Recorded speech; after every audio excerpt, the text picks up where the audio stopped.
கேட்குறீங்க. இப்போ தான் வேட்புமனு தாக்கல் ஆரம்பிச்சிருக்கு. அந்த நேரத்தில் வெற்றி வாய்ப்பு யாருக்கு மேடம் அதிகமாக இருக்குது? அதிமுக கூட்டணிக்கா, இல்லை டிடிவி சார் இருக்கிற பாஜக கூட்டணிக்கா, இல்லை எல்லாத்தையும் திமுக கூட்டணிக்கா? என்னை பொறுத்த வரைக்கும் மக்கள் கையில் தான் எல்லாமே. தமிழ்நாட்டு மக்கள் எப்படி முடிவெடுக்கிறாங்க தேர்தல். நாடாளுமன்ற தேர்தலுக்கு பிறகு அதிமுக ஒன்று சேர வாய்ப்பு இருக்கா? 3 அணியாக இருக்கிற அதிமுக ஒன்று சேர வாய்ப்பு இருக்கா? இந்த தேர்தலுக்கு பிறகு தான் அதிமுக என்னங்கிறது எல்லாரும் புரிஞ்சுக்குவாங்க. நிச்சயமாக ஒன்றாவதுக்கு நேரம் வந்துட்டதாக தான் என்னோட அனுபவத்தில் நான் சொல்கிறேன். வேற என்ன, தமிழ்நாடு அரசு இப்போ தேர்தல் அப்படிங்கிற காரணத்தை சொல்லி தேர்தலை பற்றி மட்டுமே பேசிக்கிட்டு இருக்காங்க. அரசாங்கத்தை அவங்க கவனிக்கிறதே விட்டு ரொம்ப நாளாச்சு. இப்போ நேற்று பார்த்தீங்கன்னா ஒரு துப்புரவு பெண் தூத்துக்குடியில் பட்ட பகலில் கொல்லப்பட்டிருக்காங்க. அது ஏன் நடந்தது, என்ன நடந்ததுங்கிறதுக்கு நான் உள்ளர போக விரும்பலை. ஆனால் நான் கேட்குற ஒரே கேள்வி, முதலமைச்சர் கையில் இருக்கிற போலீஸ் துறை என்ன செஞ்சுக்கிட்டு இருக்கு? பூ கட்டிக்கிட்டு இருக்கா, இல்லை இவங்களுக்கு பிரச்சாரத்துக்கு வேற எங்கேயா பின்னாடி போயிட்டுருக்கா? அப்படிங்கிறத முதலமைச்சர் தான் சொல்லுங்க.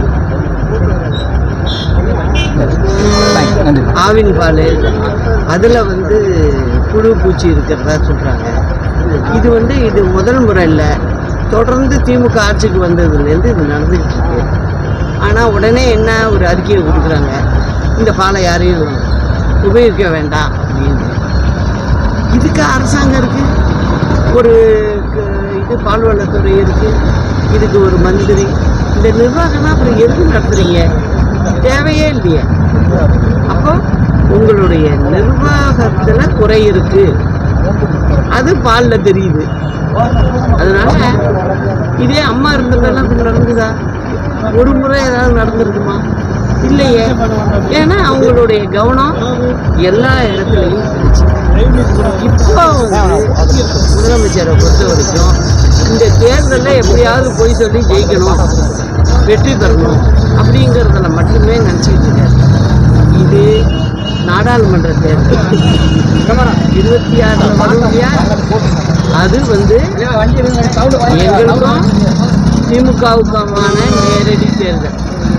அந்த தேர்தலில் நான் யாருங்கிறதையும் காட்டுவேன், திமுக என்ன ஆகுங்கிறதையும் நான் கணிச்சு வச்சேன். இப்போ வாக்காளர் பெருமக்களுக்கு என்ன சொல்ல விரும்புறீங்களா? வாக்காளர் பெருமக்களை பொறுத்த வரைக்கும் நான் சொல்கிறது, மத்தியில் பொறுத்த வரைக்கும் இப்போ இங்கேக்கான தேர்தல் இல்லை. மத்தியில் எந்த ஆட்சி வரணும், இது வரைக்கும் வந்ததில் பார்க்கும்போது எது தேவனா அப்படின்னு முடிவு பண்ணுறாங்க, அதுக்கு ஓட்டு போடணும். என்னோட என் மனசில் ஒன்று இருக்குது, யார் வருவாங்கன்னு எனக்கு நல்லா தெரியும். அதை போய் சொல்ல முடியாது கிட்ட. இதுதான் என்னது. நன்றி மேடம். லாஸ்ட் கொஸ்டின் மேடம், இப்போ ஓபிஎஸ் அணி அதிமுகவுடைய இரட்டை சின்னத்தை பயன்படுத்தக்கூடாதுன்னு நீதிமன்றம் அறிவிச்சிருக்கு. இது ஓபிஎஸ் அணிக்கு பின்னடைவை ஏற்படுத்துமா, இல்லை அனுதாபத்தை ஏற்படுத்துமா? அவர் என்னை பொறுத்த வரைக்கும் அவர் அவர் எம்எல்ஏவாகவும் அவருக்கு ஓட்டுப்பட்ட மக்களும் அவர் அதிமுகவுக்கு. அப்படி இருக்கும்போது இது பங்காளி சண்டை மாதிரி போயிட்டு இருக்கு.